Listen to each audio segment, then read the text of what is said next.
Training camp is here. We've got the latest news and nuggets coming out of Oxnard next.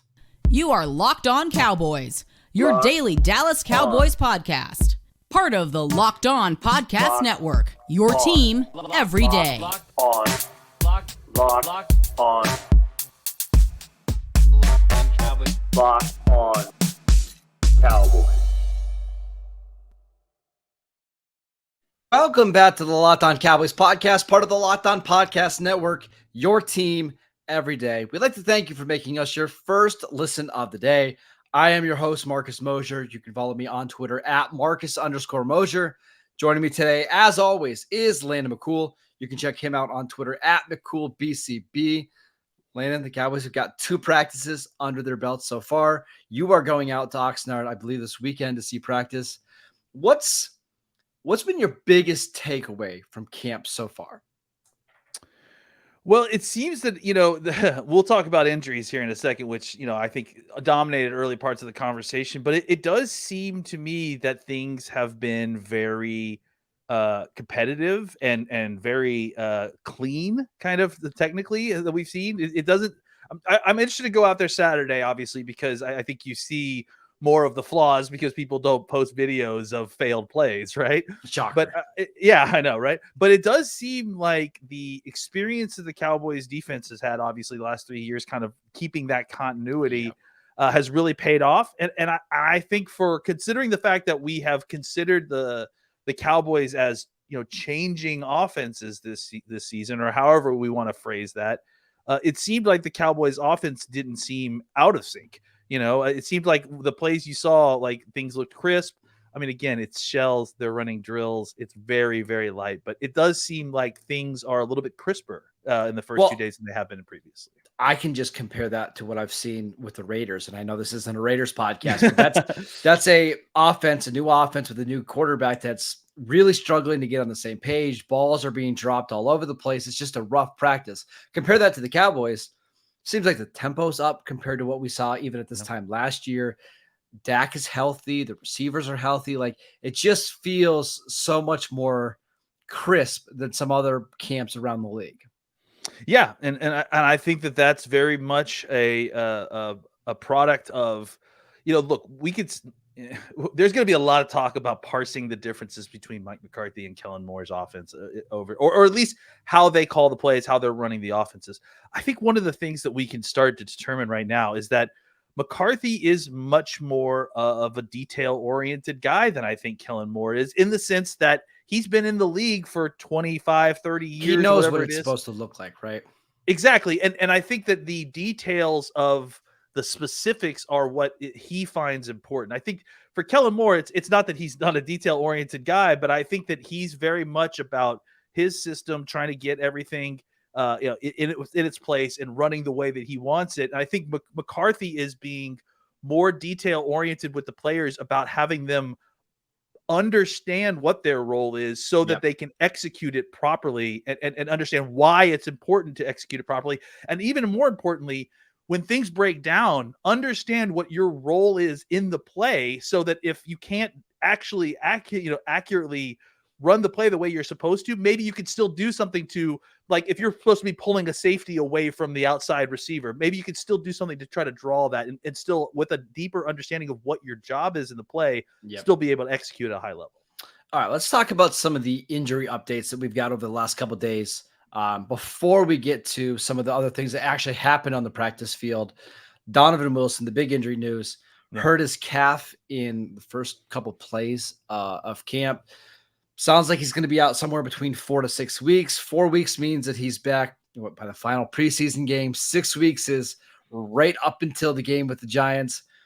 How concerned are you about Donovan Wilson missing, week 1 against the Giants, or even more time than that?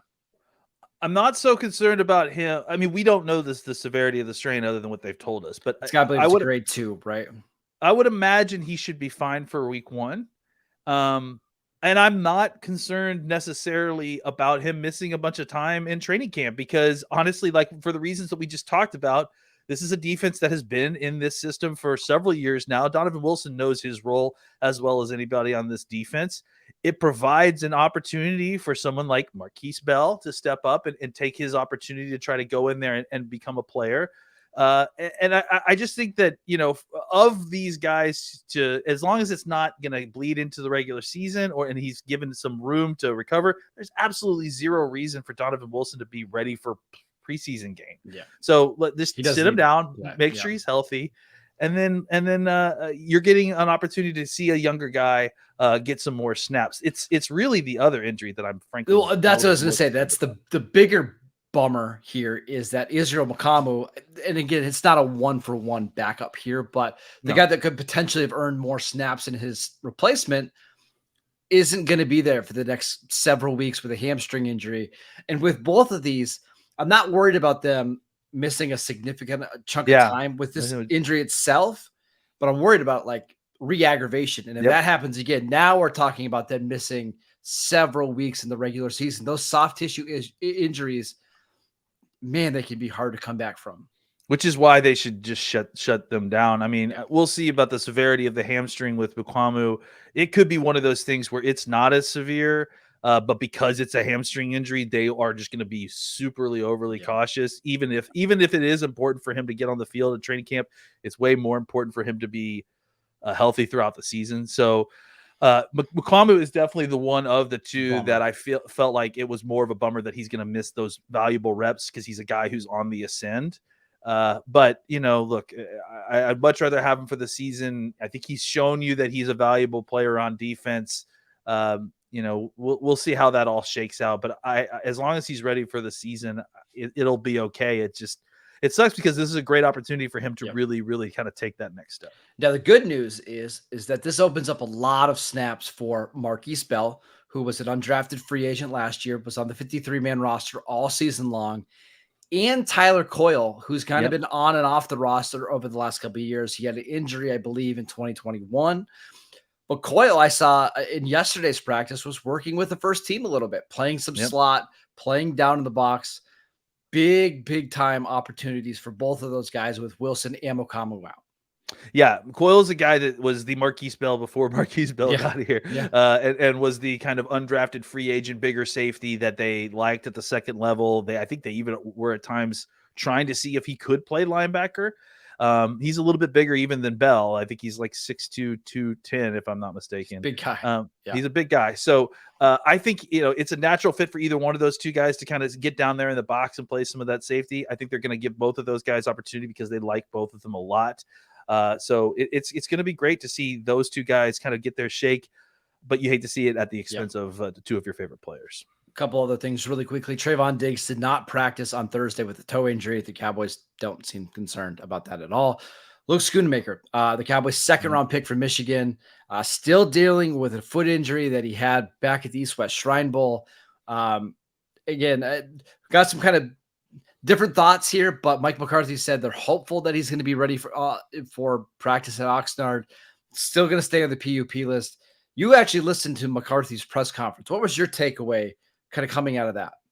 Yeah, I mean, I definitely saw on Twitter like lots of folks reacting to the news, and this is one of those things where sometimes text doesn't quite convey the feeling the proper way, right?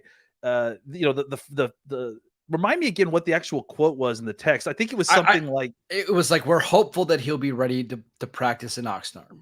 And in reality, if I remember correctly, in the video, it was a reporter asking, "Do you think we'll see him in Oxnard?"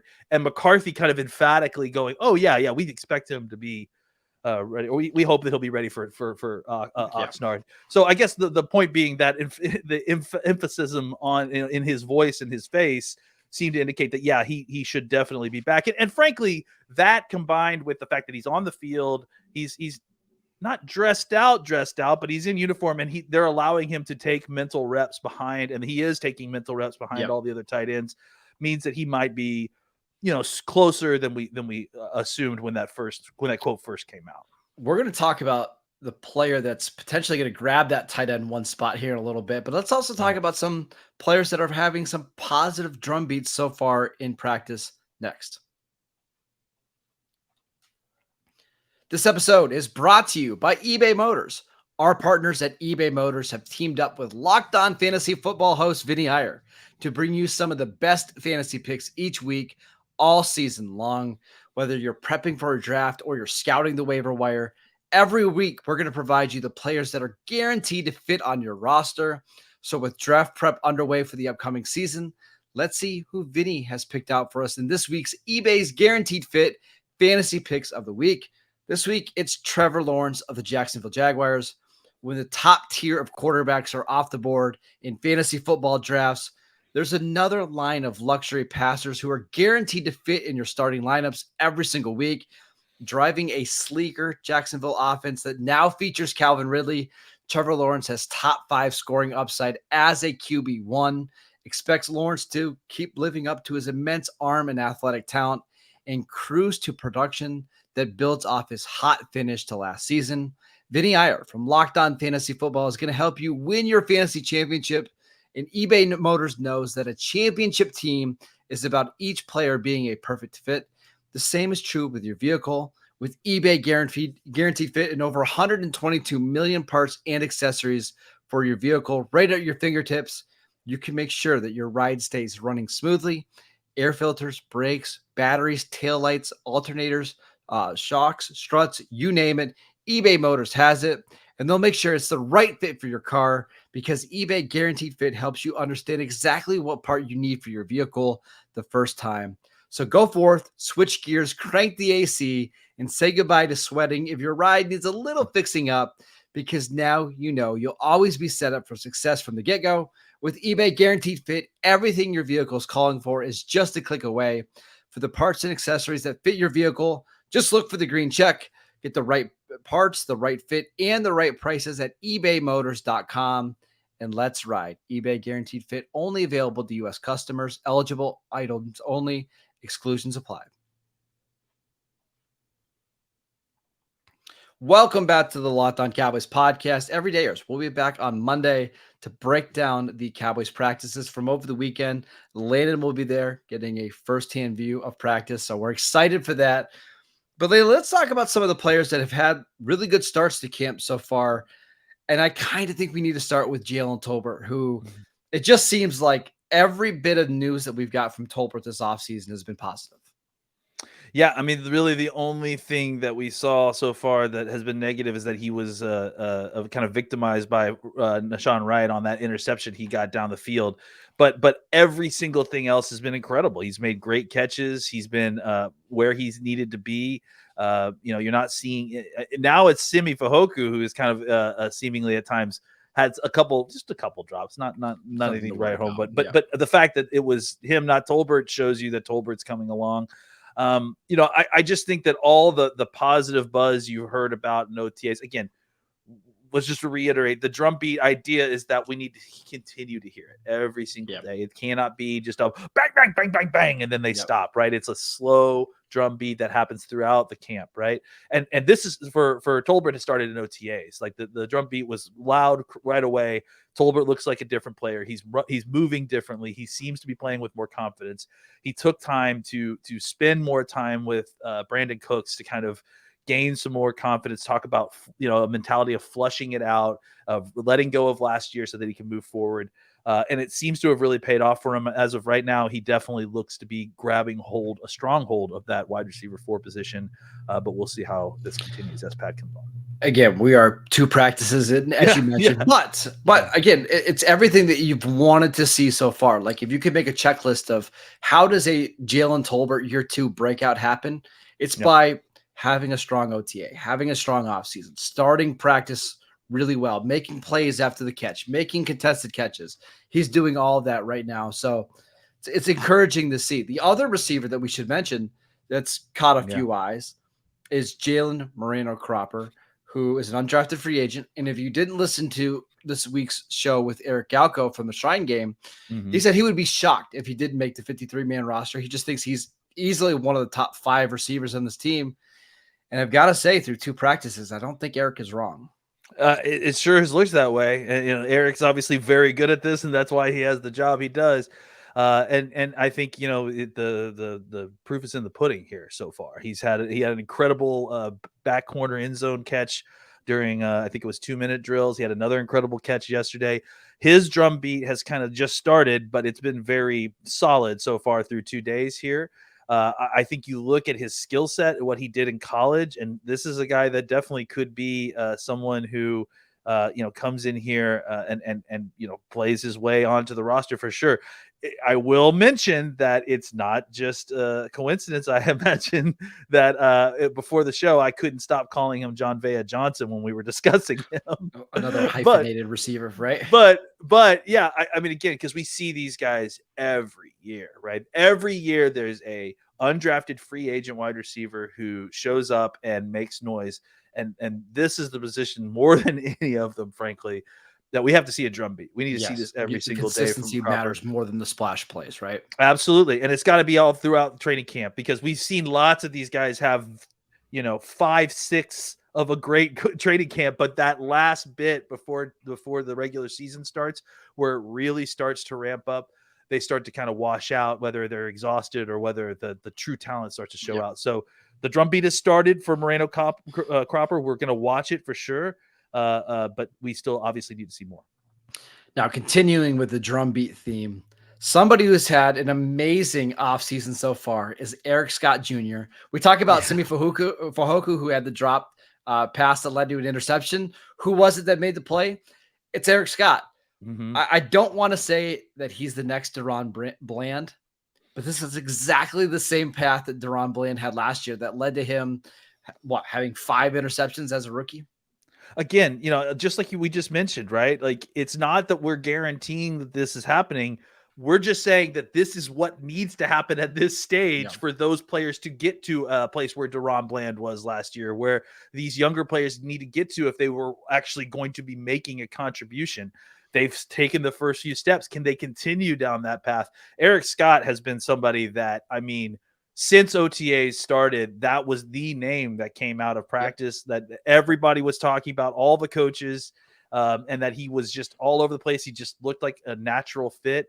His technique, look, I haven't seen a ton yet, but what little I've seen, his technique seems to match with what you would expect from what we're hearing out of OTAs. He looks very comfortable. He looks very natural. And I can't, think that it's a coincidence that after all of that talk about how great he was playing in OTAs, he comes out and makes the first big play in all of training camp. So I think that this, again, drum beat, we're waiting to see more and more, but this is a situation where you start to look at it and you wonder, was this a guy that, because of his circumstances, and I think that Bland had similar circumstances, but I think there was even more circumstance here with Scott. Was this a guy that, because of his circumstance, because of a bad testing, because he got snubbed from going to the combine, that completely flew under the radar for a lot of these NFL teams? They just missed on the evaluation because they didn't have the information necessary to make the proper evaluation. So. We're about to find out if this kind of continues, and if he plays his way into something crazy like cornerback 4 or 5 or something, which, that doesn't sound that crazy, but considering the team that we have assembled here, and he's a 5th round pick, that's pretty crazy. That I think that we'll look back and say, man, like, he showed it early on. There really must have been something missed in the draft evaluation process on this kid. So far, we've mentioned the Cowboys' 2nd round pick not practicing, their 5th round pick looking good in practice, and then an undrafted free agent wide receiver. We should at least mention Mazi Smith, the Cowboys' 1st round pick. It's just harder for defensive linemen until the pads come on. Like, I kind of don't care about there's just not much to see. No, there's not much to see. There's not much to take away, but we did see one awesome little clip of him against the sleds. Those poor sleds. They're not going to enjoy Mazi during camp. Old heads like me and people that have been going to training camp for a long time will remember what Rolando McClain did to those same sleds. And frankly, I don't know that I've seen anybody destroy those sleds the way that Rolando McClain had until that Mazi clip. He just basically lifted it off the ground and then almost killed Arden Dirty with it. Again, you mentioned it. It's really hard, especially at nose tackle. Nose tackle specifically, more than any other position, and this whole thing is probably the most difficult position to evaluate at all. Looking at this situation, we'll find out more about him soon. Yeah, I will mention 2 things real quick. One, he did make a nice play on a pass in a passing situation where he was able to get off a block, and then make a tackle so that there wasn't a QB scramble. So that would have been probably a sack. And then two, the other thing that I really noticed is, and this is something that's important when you go to training camp, comparing him. They had a shot, I think, of them running sprints, and there was a shot of him, Bohanna, and Hankins all kind of running together, right?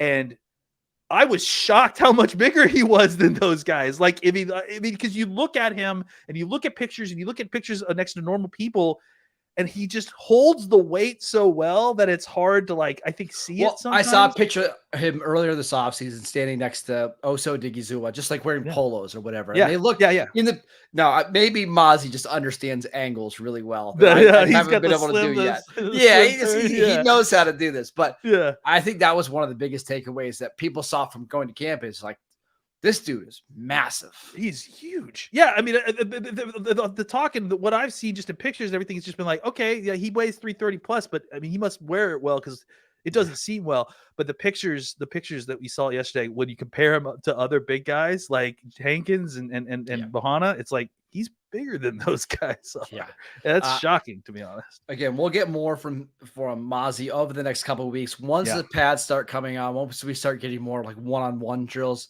But there was another player that I want to mention that's had, again, a really, really good summer and already off to a great start at Cowboys camp. We will get to him next.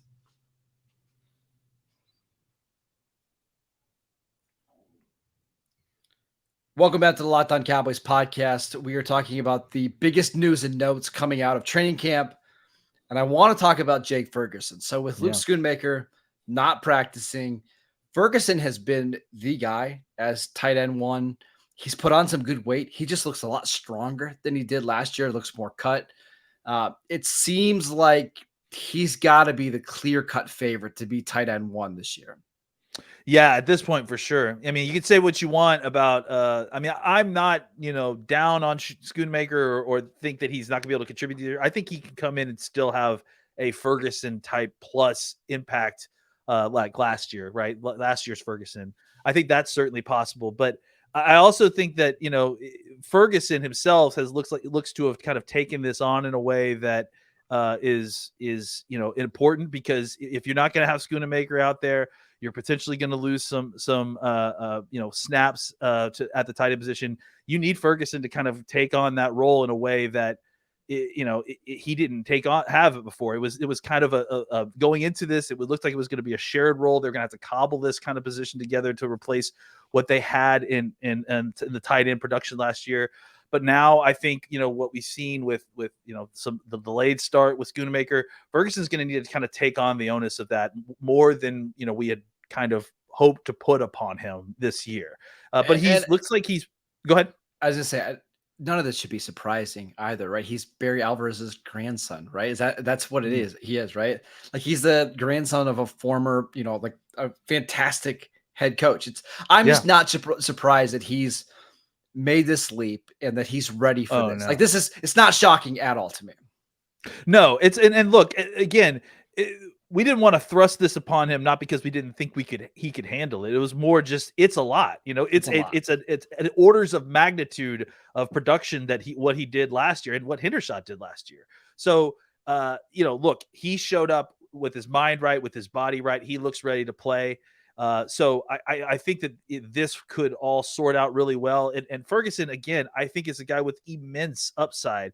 I just think that, there was a hope that maybe we wouldn't have to thrust it all upon him. You don't have to rely on him, right? Like, he can kind of grow into that role, but I think he is growing in this role, but the Cowboys are also relying on him. Like, they need him to be tight end one at this point. Yeah. So, it's, look, maybe a little bit earlier than they wanted to have to thrust that, like I said, put that all on him to be tight end one by himself. But as it stands right now, he looks up to the challenge. We're very, very early days, but if him and Hendershot can kind of continue to hang it on while they're waiting for Schoonmaker to kind of come in as that third support there. They've still got, McEwen. They still got Ian Bunting, or at least Ian Bunting's still around if they need him. So John Stevens made a nice catch the other day in red zone. A guy that's a former wide receiver that they've kind of moved to tight end because he's huge dude. He's massive. shown a little bit. So there are some other and also Peyton, a Princeton fan, also had another like, nice catch. So there's other guys that are going to kind of help out in training camp. But once we get to the regular season, they're going to need Ferguson to kind of take that next step, especially if Schoonmaker's kind of slow on the come due to the injury. I can't believe you're downplaying Princeton fans' awesome catch. It was a great play by Will Greer to get outside the pocket. Will hit Greer, Princeton man.